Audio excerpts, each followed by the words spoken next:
persoonlijke geschiedenis, waar we straks wat tegenkomen, maakt duidelijk dat ik dus erg belangrijk vind, veel belangstelling heb voor de ontwikkeling in de samenleving. Generations of Lucky Birds and Unlucky Birds, a book written by emeritus professor in sociology Henk Becker. In this book, he elaborates on a theory about all the generations the Netherlands has known so far. He is the founder of the so-called generation theory.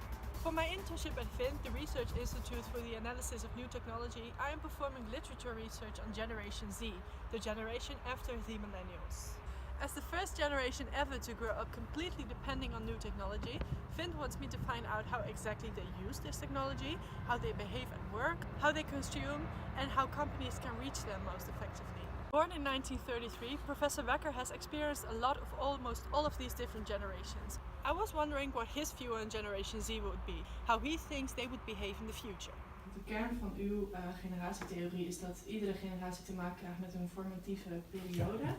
Zou je misschien kunnen uitleggen wat dat precies inhoudt? Vormende periode begint dus nog op je 7e ongeveer en gaat dus tot je 15 ongeveer door. In die periode in je leven zijn je intelligentie en je geheugenvermogen het hoogste uit de hele levensloop. Iedereen zit in een generatie en vaak betekent die generatie heel veel voor de invulling van je leven. Ja, mijn onderzoek gaat eigenlijk vooral over generatie Z, dat heb ik al verteld. En wat is volgens u hun formatieve periode geweest? Of is die nog bezig? Die is nog bezig. Die is nog bezig. Ja. Generatie Z zijn dus degenen die nu bezig zijn op te groeien. Die krijgt dus te maken met een zo sterke maatschappelijke veranderingen als je nou sinds de Eerste Wereldoorlog niet meer gehad hebt. These young people are growing up in an incredibly unique time in history. We have driverless cars, personalized medicine, and wars without borders. Most have used tablets and smartphones nearly their entire lives, having spent countless hours of their teen years texting and posting. My daughter is 4 years old. She will never remember a time before you could look at the person on the phone while you were talking to them. In her belief system, what is true, what makes the world right, you will always have been able to see the person on the phone while you were talking with them. Deze jongeren krijgen dus voor het eerst in de wereld heel sterk te maken met ICT. Dus de opkomst van ICT en de doorwerking daarvan. En dus langzaam moet doorgaan tot wat moet worden zoals het hele systeem van banen gaat veranderen. Maar uiteraard gaat die digitalisering zo ver door, dat over 10 jaar degene die nu de beste intelligentie en geheugen mogen hebben, dan dus moeilijk moeten bijleren of het nooit meer leren. Dus dat achterstand oplopen in de samenleving, functioneren in de samenleving, op basis van je generatielidmaatschap, dat neemt toe. In March 2018, the Netherlands will vote on a law that will give the security services more power. At the same time, at the 25th of May 2018, a law will come into effect that means for the whole EU the same privacy rules will count. What will the influence of changing privacy rules be on the lives of Generation Z? Het heeft zijn voor- en zijn nadelen. Een voordeel is dus heel sterk op de samenleving kunnen inspelen. Internationalisering heeft ook mogelijkheden. Daardoor ook op de arbeidsmarkt bepaalde verbeteringen. Ik denk eigenlijk dat de oudere generaties, die zijn gewend om veel meer privacy te hebben, neem ik aan. En terwijl jonge generaties eigenlijk opgroeien met het idee van iedereen weet alles, nou niet alles, maar vrij veel over mij. Ja. Dus zou dat dan echt als iets negatiefs gezien moeten worden of tot een bepaald niveau? Of? Nee, want je kunt daardoor dus makkelijker je positie in de samenleving verdedigen. When adults think about privacy, it tends to be in terms of deciding what or what not to post. Young people, on the other hand, don't have that question. There's real pressure for them to be posting material online, and at any rate, what they really care about is controlling who sees the content that they post.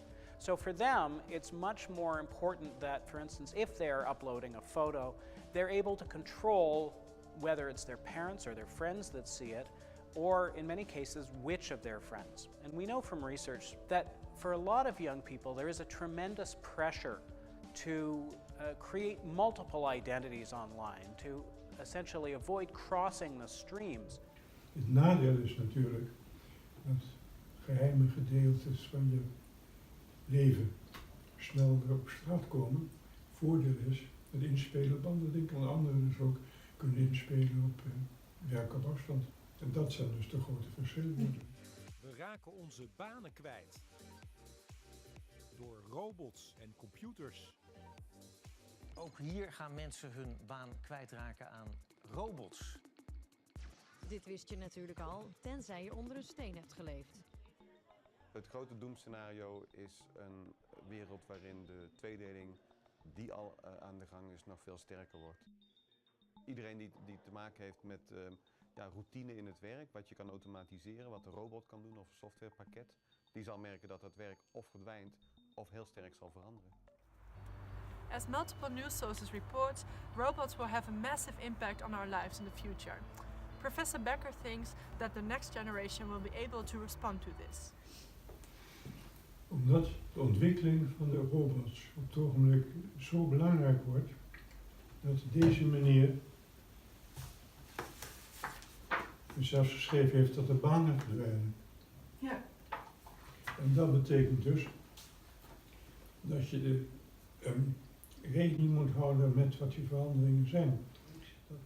Marije Splinter, die heeft dus over die enorme invloeden geschreven.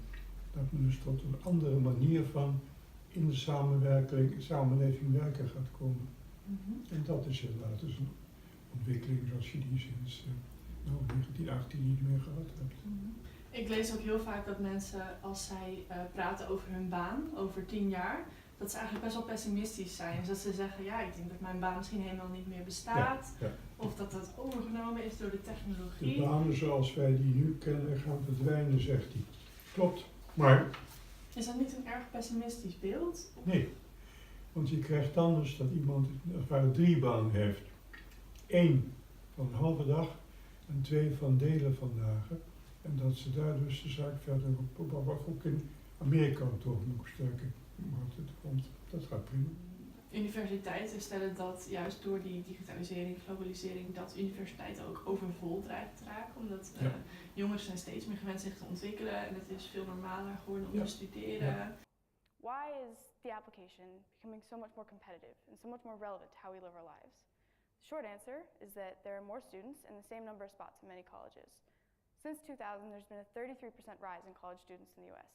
However, over that same time span, some colleges, Ivy League and private schools in particular, accept about the same number of students, with their opening enrollments barely fluctuating. En is zo'n overvolle universiteit, is dat een positief iets? Enorm. Je hebt op het ogenblik dus dat heel veel mbo-studenten later doorgaan in hbo, en mbo-hbo doorgaan in universiteiten. Dus het percentage per generatie van jongeren die het universitaire opleiding krijgen is enorm toegenomen. Is dat zo, door die overvolle universiteiten, dat ook heel veel mensen ook geen werk kunnen vinden? Dat generatie Z eigenlijk een beetje zonder werk komt te zitten? Ze zoeken dus vaak ook naar een baan in het buitenland. Ze zoeken vaak naar een parttime baan. Dat ze dus meerdere parttime banen tot 1 totale inkomensbron combineren. En daar zijn er zo ongelooflijk veel mogelijkheden voor. Dat moet nog uitgewerkt worden. Ja, het is wel grappig dat u zo positief denkt over de toekomst, want heel veel mensen die ik tot nu toe gesproken heb, die zijn een beetje angstig en die hebben zoiets van, het hoeft van mij niet. Omdat ze onvoldoende ingelicht zijn over de mogelijkheden die voor de toekomst bestaan.